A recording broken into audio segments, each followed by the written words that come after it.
Doctor, എന്റെ അമ്മയ്ക്ക് ഇപ്പൊ എങ്ങനെയുണ്ട്? എനിക്ക് എന്റെ അമ്മയൊന്ന് കാണാൻ പറ്റുമോ?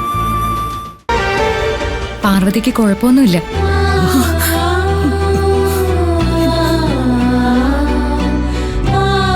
ഇതാണ് പാർവതിയുടെ കാണാതായ മകനല്ലേ?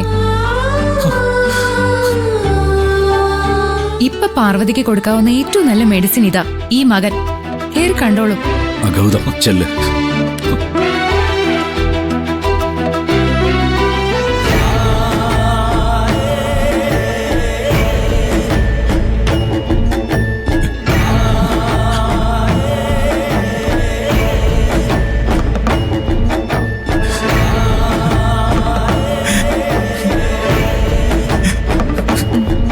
അമ്മേ, അമ്മേ. അയ്യോ, എണീക്കല്ലേ, എന്റെ മോൻ വന്നു. ഇരിക്ക്, അമ്മയുടെ അടുത്തിരിക്ക്.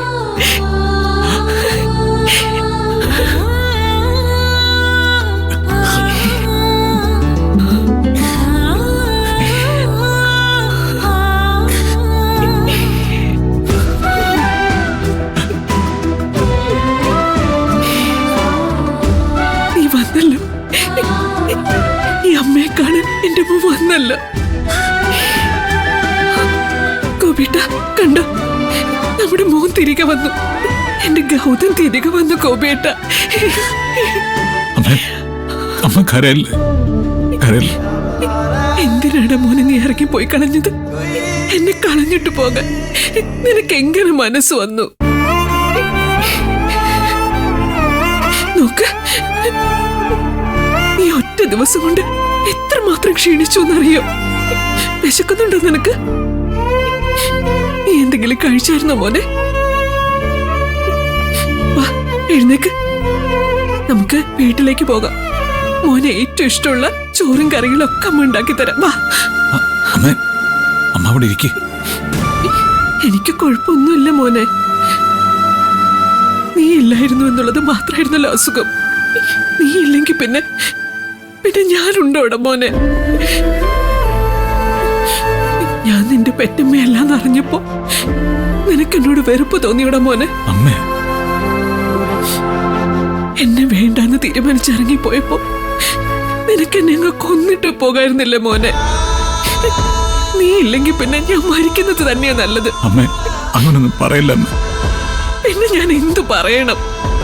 നിനക്കറിയോ, ദിവസവും ഞാൻ കൈയെടുത്ത് തൊഴുതു പ്രാർത്ഥിക്കുന്ന ദൈവങ്ങളുടെ മുമ്പില് ഞാനൊരു ദിവസം പ്രാർത്ഥിച്ചിരുന്നു, നീ വരുന്നത് വരെയും ജലപാനം ചെയ്യില്ലെന്ന്. ഈ ദിവസവും നീ വന്നില്ലായിരുന്നെങ്കിൽ ആ ദൈവങ്ങളുടെ മുമ്പിൽ തന്നെ ഞാൻ ജീവൻ വെടിഞ്ഞേനെ.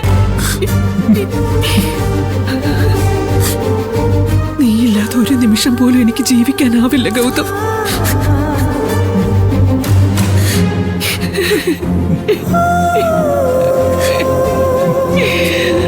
അമ്മേ, കരയില്ലേ? ഗൗതം എന്തായാലും തിരിച്ചു വന്നല്ലോ. വന്നു, അത് നേര് തന്നെ.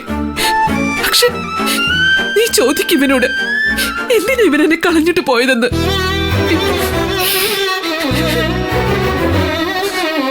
ഞാൻ ചാവുമ്പോ എനിക്ക് കൊള്ളി വെക്കേണ്ടവനാ നീ. എന്റെ മൂത്ത മോൻ നീയല്ലേടാ. അതെന്താ നീ മറന്നു കളഞ്ഞത്? നിനക്കറിയോ, ആദ്യമായി നിന്നെ എന്റെ കയ്യിലേക്ക് കൊണ്ടു തന്നപ്പോ ഞാൻ എന്റെ നെഞ്ചിലേക്ക് ചേർത്ത് പിടിച്ചൊരു പിടുത്തമുണ്ട്. ആ പിടുത്തം ഇപ്പൊ നീ എന്നെ കളഞ്ഞിട്ട് പോകുന്നത് വരെയും ഞാൻ വിട്ടു കളഞ്ഞിട്ടില്ല.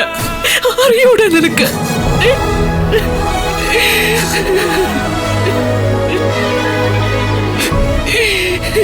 നിനക്കെല്ലാരും ഉണ്ട്. ഞാനാ നിന്റെ അമ്മ. ഇപ്പോഴും കരഞ്ഞു നിൽക്കുന്ന ഈ മനുഷ്യനെ കണ്ടോ? ഇതാണ് നിന്റെ അച്ഛൻ. നിന്നെ ഒരു കാലത്ത് ഞങ്ങൾ കൈവിടില്ല. പക്ഷെ നീയാണ് ഞങ്ങളെ കൈവിട്ടത്.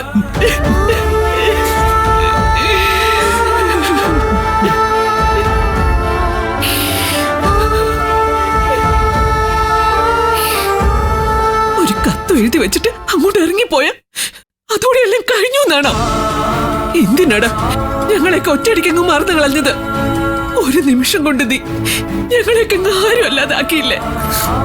പെട്ടെന്നും അങ്ങനെയൊക്കെ കേട്ടപ്പോ എന്റെ നിയന്ത്രണം വിട്ടുപോയ അമ്മ, ഞാൻ ഒറ്റയ്ക്കാണെന്ന് തോന്നിപ്പോയി. അനാഥനാണെങ്കിൽ പിന്നെ ഞാൻ എന്തിന് നിങ്ങളുടെ കൂടെ ജീവിക്കണമെന്ന് ഞാൻ ആലോചിച്ചു പോയി. മിണ്ടിപ്പോകരുത്. ഇനി അനാഥനെന്ന ഒറ്റ വാക്ക് നീ മിണ്ടരുത്. നീ ഈശ്വരമംഗലത്തെ സന്തതിയാ. എന്നിട്ടാ നീ ഞങ്ങളോട് ആ സ്നേഹം കാണിച്ചില്ലല്ലോ.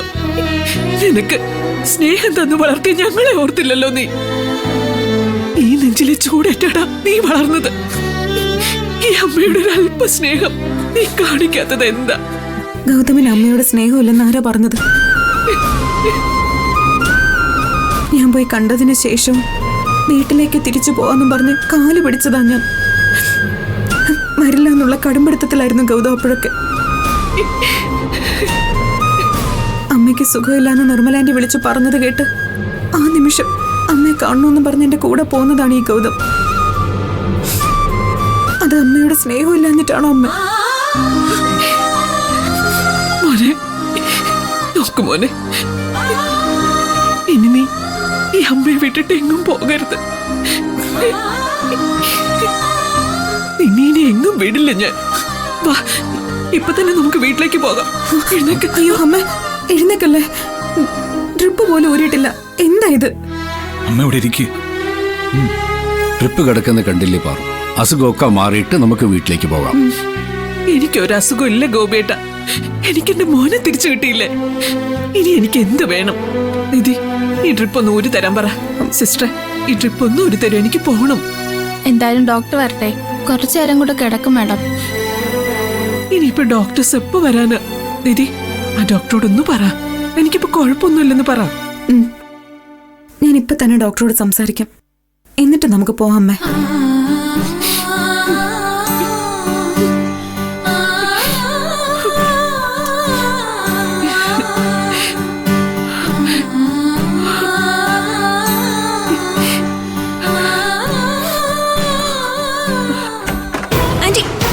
അകത്തേക്ക് എന്തോ നടി നീ ഈ വീട്ടിൽ കാണിച്ചു കൂട്ടുന്നേ? ഓരോരുത്തരെ ആയിട്ട് ഇല്ലാതാക്കാനാണോ നിന്റെ തീരുമാനം? ഇപ്പൊ നീ എന്ത് ചെയ്തിട്ടാ ഏട്ടത്തി ബോധം കെട്ട് വീണത്? സത്യമായിട്ട് ഞാനൊന്നും ചെയ്തില്ല ആന്റി. നീ ഒന്നും ചെയ്യാഞ്ഞിട്ടാണോ ഏട്ടത്തി ആശുപത്രിയിലായത്? അയ്യോ, എന്നെ പാർവതി ആന്റിയെ തല്ലിയത്. എന്നെ തല്ലിയതും പറഞ്ഞ് ബോധം കെടാൻ ഞാൻ പറഞ്ഞോ?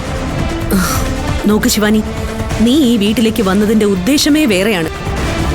ഇപ്പൊ പക്ഷെ റൂട്ട് മാറി വേറെ പോക്കാ നീ പോയിക്കൊണ്ടിരിക്കുന്നത്.